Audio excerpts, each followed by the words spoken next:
So we're going to be working on writing numbers in scientific notation. So scientific notation is used to abbreviate numbers that are really, really big or numbers that are really, really small. So you'll oftentimes see the really big numbers associated with planets, distances between things in the universe, stuff like that.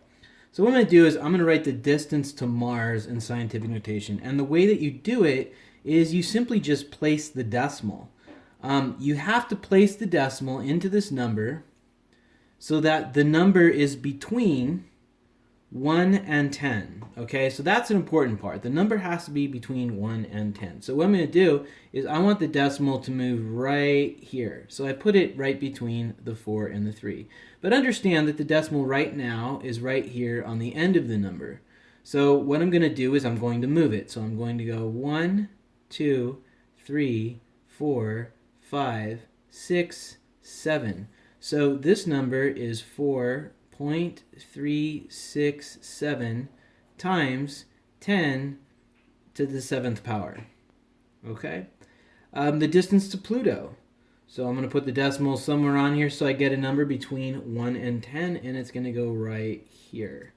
So to get there, I'm going to start here. I'm going to go 1, 2, 3, 4, 5, 6, 7, 8, 9. So I have 3.1966 times 10 to the 9th. Now when we write a small number, we're going to do the same thing. In order for me to make this a number between 1 and 10, I'm going to have to put the decimal actually right here. Okay? So also remember, a lot of times when people see these examples like this, they think that it always goes on the end. But the truth is, there might be, let's say, a 2 down here. Let's say it was a really accurate measurement of the diameter of a hydrogen atom.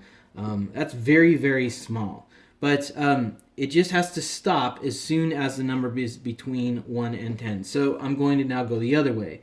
1, 2, 3, 4, 5, 6, 7, 8.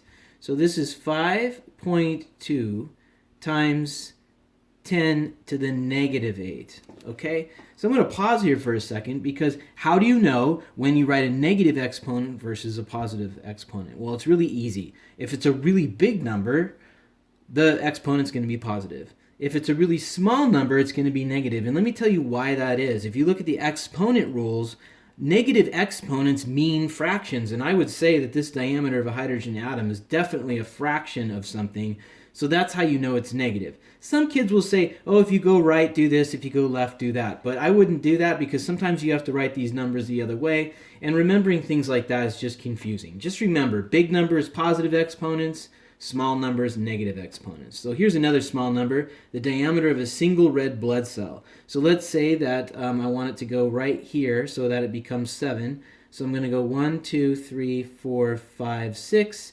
This is 7 times 10 to the negative 6. And that is how you write numbers in scientific notation.